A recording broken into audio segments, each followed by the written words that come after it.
Folklore dans la musique tradie moderne. Oui, Zara Umporio et Bruno Niama pour la discipline. Nénès Création, la valeur sûre. Royaume Congo, Royaume Ashanti, Royaume du Mali, Royaume du Bénin. Les Zanzibar, africaines et africains, soyons unis unanimes pour nos cultures ancestrales. L'Afrique a ses richesses, parmi elles la danse Mututa, le Wala et le Québec. Moutouach, la danse Mututa, c'est facile à danser, il suffit de bien tourner les reins, les tactiques des pieds.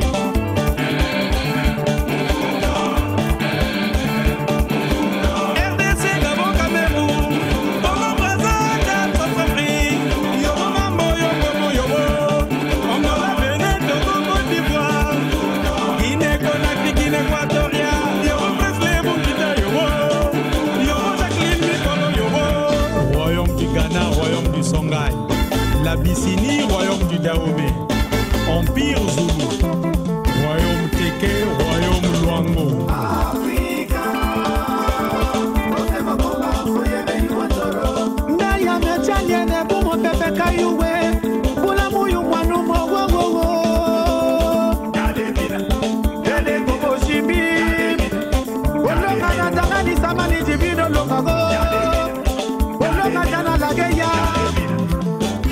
Dimitri Presley Bukita, l'espoir de demain.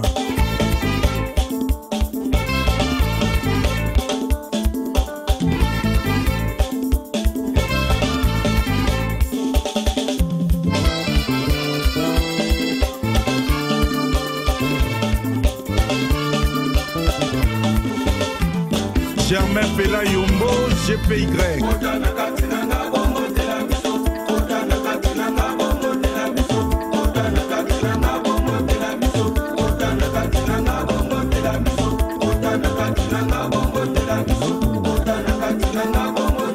Mouillos Boulou Bankani, Prophète Jomambo, Miss Pipengri, Miss Pipengri, Miss Pipengri.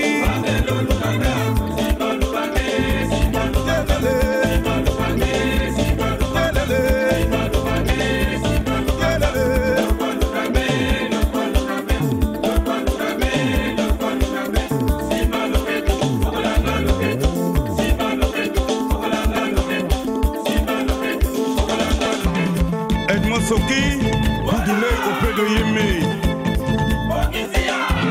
Simba, Simba, Simba Bongayaya, Simba Bongayaya, Simba Bongayaya, Simba, Simba, Simba Bongayaya. Ya ye, ngotisa kwa ni ngotisa kwa ni teketisa kwa ni teketisa kwa ni Kita Arsène. Yukenu, je pique, je fouille. Nestor Niama, Bongo électrique. Madame le maire, Anne-Marie Kabala, Wapia Didier Kabala. Mamoun Mamo, Claudine Mounari, Gaëtan Godia, Hilaire Lenga, Colonel Ngoto, Yayo Francis Osongo,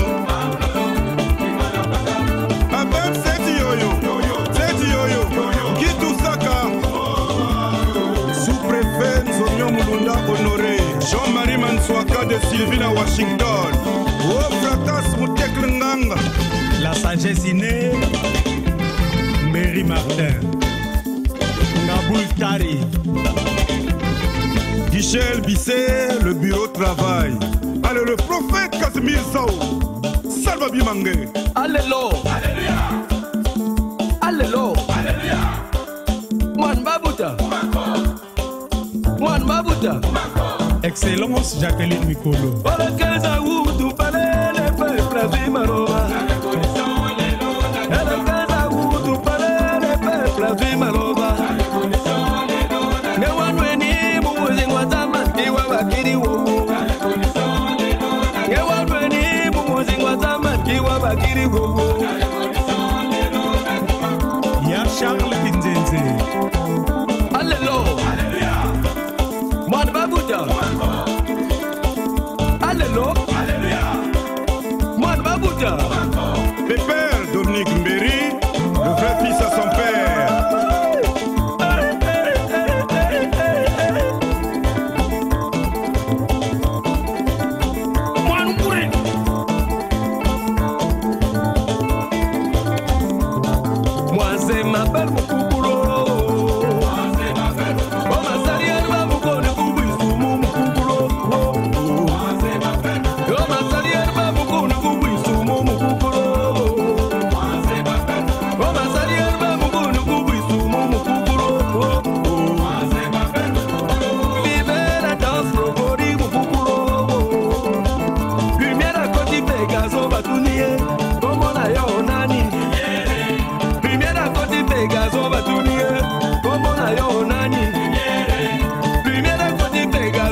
yo nani mamo mamo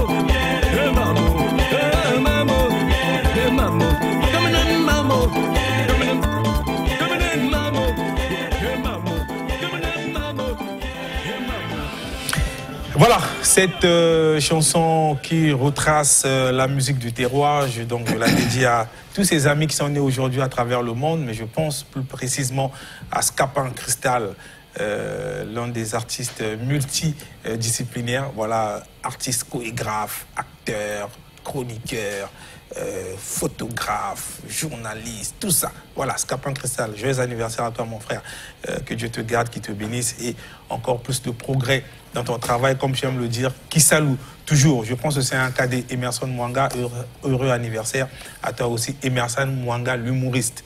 Joyeux anniversaire à toi. Je ne dis pas ça, il va se fâcher. Voilà, on va donc parler de la traite négrière. Mesdames, messieurs, c'est le thème d'aujourd'hui. Je rappelle que le terme traite négrière ou traite des nègres ou traite des noirs désigne le commerce d'esclaves noirs déportés de l'Afrique durant près de 13 siècles.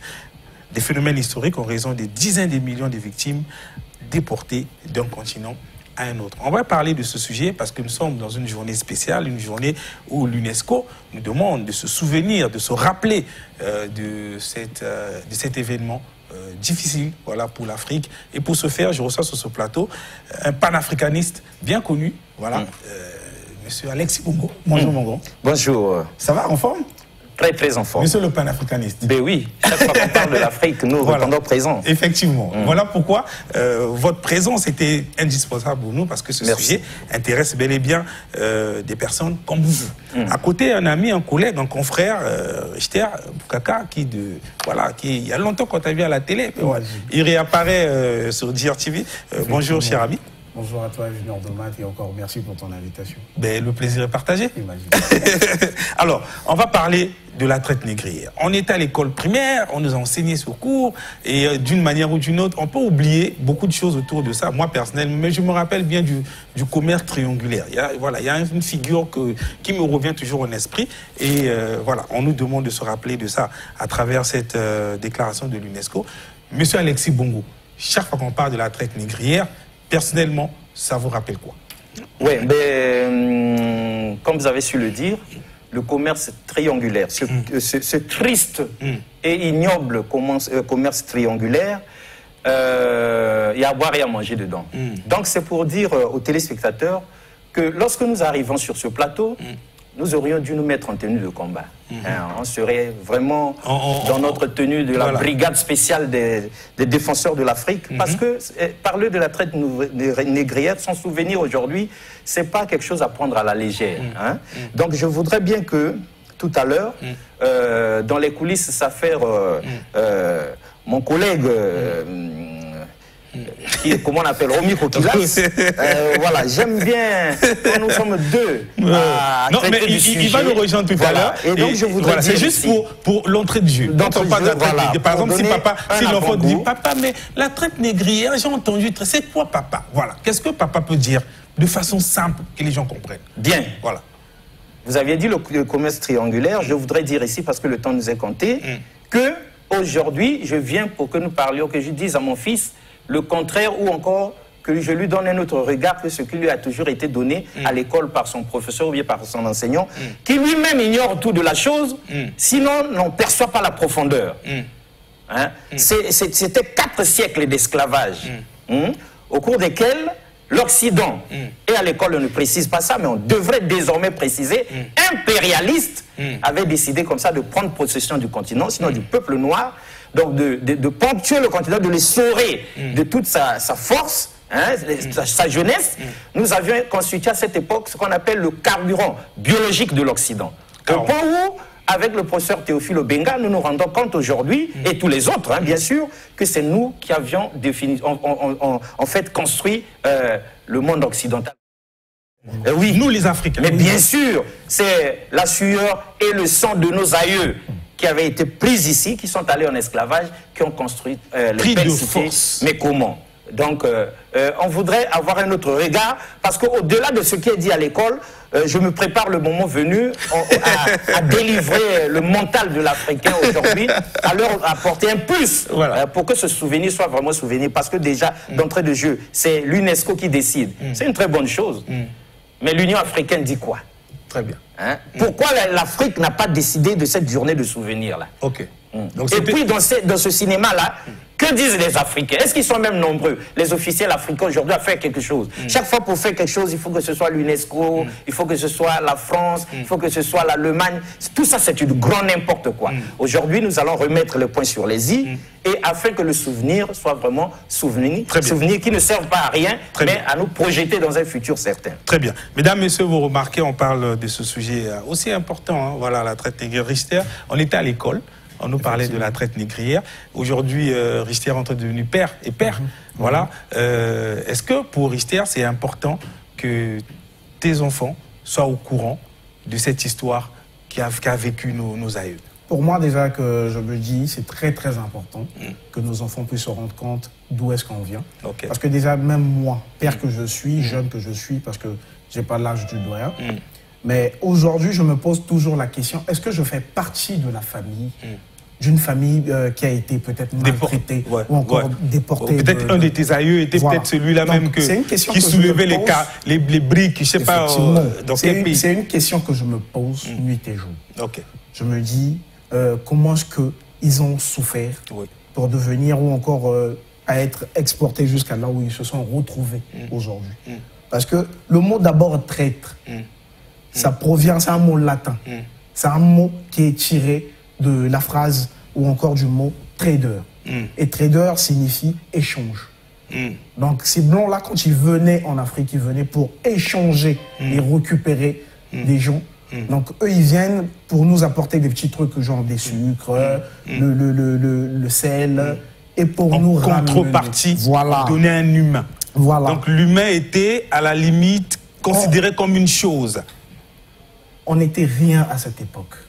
Si on doit se le dire, on n'était rien à cette époque. Et aujourd'hui, nous, la jeunesse, avec mon doyen qui est sur le même plateau que moi, je pense qu'il va tout de suite appuyer mes propos pour dire que l'Afrique, ou encore nous, la jeune génération, nous sommes en train de nous réveiller pour essayer un peu de comprendre le fief de l'histoire. Très bien.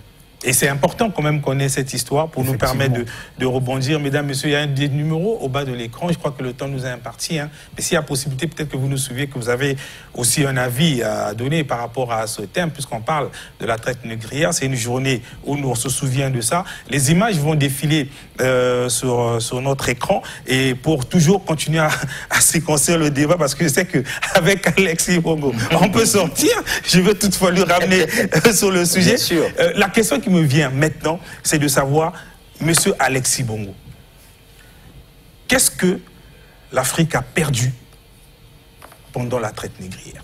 Voilà, bon, je suis votre invité, je me dois de répondre à vos questions. On est dans le cadre de ce souvenir, je disais ça tantôt aux téléspectateurs, il faudrait que nous corrigions le narratif. Jusque-là, c'est les autres qui nous ont imposé leur façon de voir.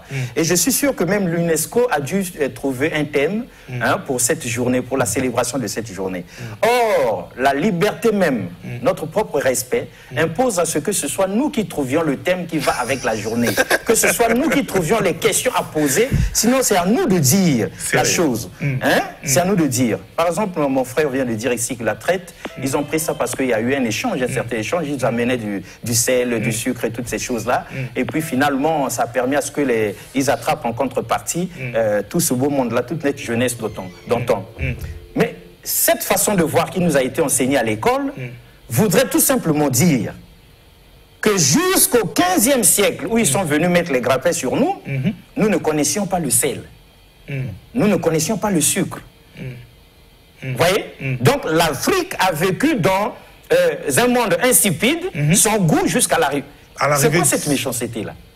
Aujourd'hui, heureusement qu'il y a des choses qui imposent le respect à ce monde occidental. Nous prenons que les vestiges, rien que ça, de l'Égypte antique. Aujourd'hui, on se convient, tout le monde est d'accord que même le sommet de la science, des connaissances d'aujourd'hui, n'arrive pas à la cheville des pyramides. Et vous pensez que ces géants-là, ils ne connaissaient pas le sel, ils ne connaissaient pas le sucre, ils ne connaissaient pas le miel. Il n'y avait même pas d'abeilles dans notre pays, quoi. Ils vont dire que c'est eux aussi qui ont emmené le miel ici, dans nos forêts. Mais pourquoi est-ce que ces intellectuels ne rentraient pas en contradiction déjà à cette époque? Parce que c'est des gens qui ont écrit. Si aujourd'hui, M. Alexis Bongo se rend compte que cet enseignement n'était pas celui qui devait être enseigné, ça veut dire qu'aujourd'hui, M. Alexis Bongo se positionne pour dire que non, on doit essayer de corriger cet enseignement. Mais c'est nos anciens-là qui, eux aussi, étaient intelligents, parce qu'on dit que l'Afrique, c'est le berceau de l'humanité, entre guillemets. Mais pourquoi ils étaient bouche bée à cette époque? Est-ce que c'était à cause de cette influence occidentale et que chacun avait peur, peut-être, de s'imposer? Ou encore, c'était l'ignorance? Ou quoi, effectivement? Voilà, tout le problème, c'est de savoir de quel ancien on parle. Est-ce que ce sont nos parents façonnés par le colon, taillés sur mesure pour faire allégeance au système, ou bien les Africains d'antan? Quand ils arrivent en esclavage, quand ils arrivent pour nous mettre au fer, nous ne sommes plus les Africains que nous étions autrefois. Donc les causes de notre chute, ça c'est notre chapitre. Mais ils sont venus trouver un peuple qui redémarre sur des nouvelles bases et qui a perdu sa mémoire. Et la mémoire de l'Afrique n'est pas encore retrouvée à ce jour. Et c'est ce que nous sommes en train d'exhumer. Voilà pourquoi lorsqu'on parle de souvenirs, nous refusons leur narratif, parce qu'on a déjà trop bu de ces mensonges-là. Nous allons prendre un exemple simple. Vous avez reçu quelqu'un sur ce plateau que je respecte beaucoup, qui nous a appris à parler français. Mais pour nous, les panafricanistes, c'est un crime. Hein? C'est criminel que de nous apprendre à bien parler français. Ah oui.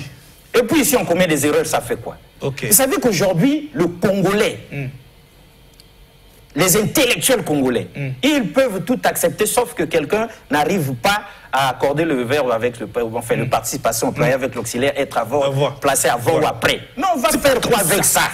C'est pas comme ça. Donc tu parles en lingala, tu commets des erreurs. Là, c'est pas grave. Mais en français, aucune erreur n'est permise. Et puis ceux qui parlent bien français, ce sont des grands intellectuels. Qui vous a dit que c'est ça?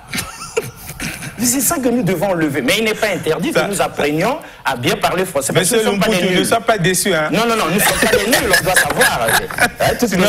Le gars va changer de rubrique. Non, c'est très important parce qu'à l'école, c'est le français. Jusqu'à ce qu'on enlève ça, en tout cas, nous devons bien apprendre à parler français. De toute façon, même ces Français-là ont compris que nous parlons mieux français qu'eux. Mais voilà, il y a des Senghor qui ont parlé français qui les ont fait pleurer là. Et puis il y a des Aimé Césaire. Lorsque vous parlez de ces anciens-là qui avaient compris, qui auraient dû écrire. Mais Romik viendra nous confirmer ici. On a eu des Marcus Garvey, on a eu des Aimé Césaire, des Théophile Obenga qui ont écrit, des Cheikh Anta Diop qui ont remis en question toute la science et qui ont écrit Nation Agriculture. On a beaucoup écrit, sauf que les Africains n'ont pas le courage de programmer ces ouvrages. C'est-à-dire le contenu de nos études, du primaire à l'université, est décidé par les autres. Lorsque nous disons c'est nous qui avons décidé, BPC, est-ce que c'est nous? C'est eux qui disent que ça là, ce contenu-là, c'est le CEP. Ça là, ça donne droit au BPC, ça là, c'est le bac. Mais c'est nul tout ça. Et c'est tout ça qui doit être corrigé. Et il y a beaucoup d'autres choses. On sent vraiment que ce thème, je pense qu'on va faire la partie 2 de ce thème, parce que c'est très important. Peut-être que ça peut aboutir à des résolutions, parce qu'on parle quand même de l'Afrique, nous sommes africains, et nous avons quand même nos rites, nous avons nos traditions, qu'on peut aujourd'hui imposer pour que nos enfants qui viennent comprennent vraiment qui nous sommes réellement, parce que qu'on ne veut ou pas, il y a quand même beaucoup qui viennent d'ailleurs, et que vraiment voilà. Richard, on va se séparer parce qu'il faut que je prenne Romy Kokilas qui va venir pour les dernières minutes de l'émission. Quelle est la conclusion que vous, personnellement, je reviens sur vous parce que vous êtes jeune et que vous avez vos enfants, je veux faire le lien entre vous et vos enfants en parlant de ce sujet. Qu'est-ce que vous, personnellement, vous pensez de la traite négrière pour nos enfants? Moi, déjà que je suis en train de... Personnellement, merci encore pour cette question. Personnellement, je me dis que l'Afrique est encore subit encore cette traite négrière jusqu'à présent. Parce que jusqu'à présent, on est toujours pillé, il y a on est toujours exploité. Il y a 5 ans de cela, je pense qu'il y a eu encore eu un phénomène d'esclavage, je crois. Oui, bien sûr. Ça s'est réveillé comme ça, au numéro 20e siècle. Ça s'est passé en Mauritanie, en Guinée. Et c'était comme incroyable, on s'est dit, il y a encore vente d'humains et tout. Effectivement. Donc l'Africain n'est pas encore sorti dans ce fléau-là. Jusqu'à présent, nous sommes encore dedans. Et c'est à nous, la jeune génération, de nous lever pour nous prendre en charge. Parce que c'est comme ce que le doyen était en train de dire tout à l'heure. Eux, ils ont fait ce qu'ils avaient à faire. Eux, ils ont écrit. Ils n'ont pas falsifié l'histoire. Ils sont venus trouver l'histoire, la manière à laquelle le blond l'a raconté. Et les vieux, ils ont fait des recherches. Et à travers leurs recherches, aujourd'hui, nous sommes en train de voir clair. Il y a des choses qui peuvent changer. Voilà. Très bien. Donc, c'est à nous maintenant, la jeune génération africaine, de pouvoir se lever et de prendre les choses en main. Les doyens nous ont montré le chemin à prendre ou encore à suivre.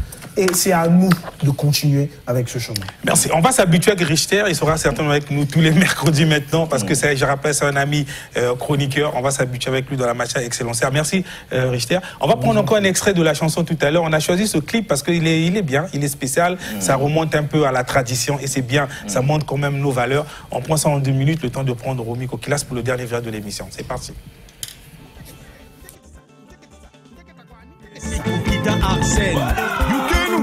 Je pique, je fouille.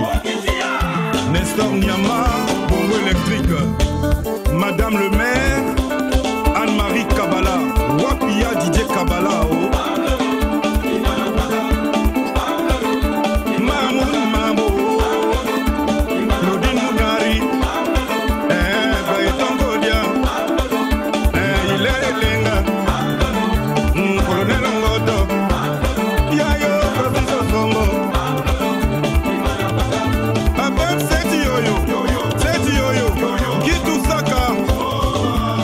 Sous-préfet Nzonyo Mulunda Honoré, Jean-Marie Mansouaka de Sylvie à Washington. Oh, Fratas Mouteklenganga. La sagesse innée, Mary Martin, Naboul Tari, Michel Bisset, le bureau de travail. Allez, le prophète Casimir Sao, Salva Bimangé. Alléluia. Alléluia. Mwan Babuta. Mwan Babuta. Excellence Jacqueline Mikolo. Olekeza wudu pale le peuple vimaroba. Olekeza wudu pale le peuple vimaroba. Ne wanweni mumuzi ngwazama iwa bakiri wo. Ne wanweni mumuzi ngwazama iwa bakiri wo.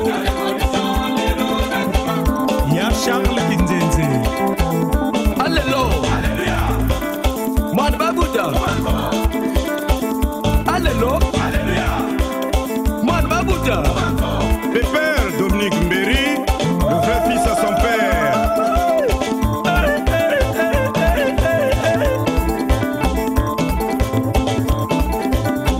Mwan Mburi.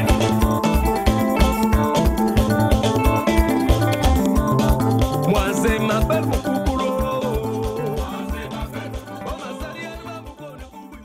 Si on parle de la traite négrière, tout à l'heure, Richter et le doyen Alexis Bongo nous ont donné déjà un aperçu sur ses souvenirs concernant la traite négrière. Notamment, comme dit le vieux Alexis Bongo, est-ce que ce qu'il dit, c'est réellement ce qui doit se dire? Peut-être qu'il y a des choses qui doivent se dire autrement. Effectivement, ça reste de toute façon dans la perspective. C'est des choses qui pourront changer au fur et à mesure parce que nous sommes africains et on a tous les pleins droits de reprendre notre histoire à notre manière. Je reçois Romy Kokilas, bien connu, voilà, monsieur Magbaza, que vous connaissez bien. Alors la question, monsieur Romy, tout en vous disant déjà bonjour, vous allez, c'est une flamme, donc ça va aller très vite, on n'a pas assez de temps. Alors, monsieur Romy, aujourd'hui, il y a pas mal des Américains, des Noirs américains qui déclarent leurs origines africaines. On les appelle les afro-descendants. Il y a des grands acteurs, par exemple, qui descendent au Ghana, au Gabon. Il y a même Mike Tyson qui a revendiqué ses origines congolaises.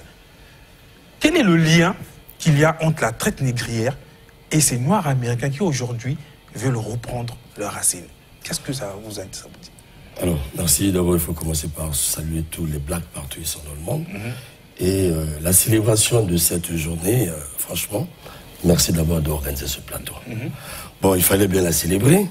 Et au niveau de ces descendants des esclaves, il faut dire que, en fait, il y a eu double crime avant que j'aborde la question. Il y a eu double crime.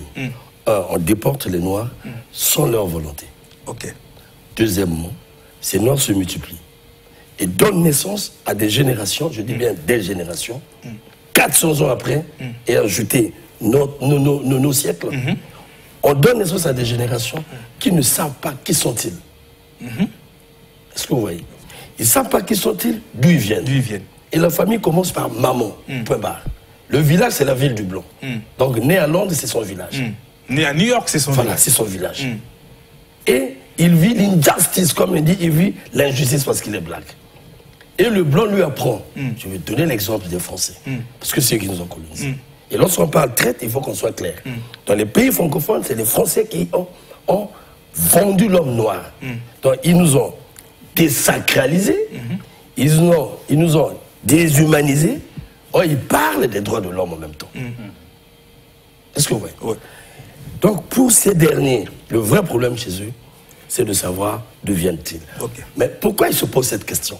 Mais c'est parce que la France, par exemple, dit à ses descendants caribéens, par exemple, quand vous êtes dans les territoires français, les îles Barbades, la Guadeloupe, la Martinique, ainsi de suite, ils leur font comprendre qu'ils sont descendants des Gaulois. Quelle folie!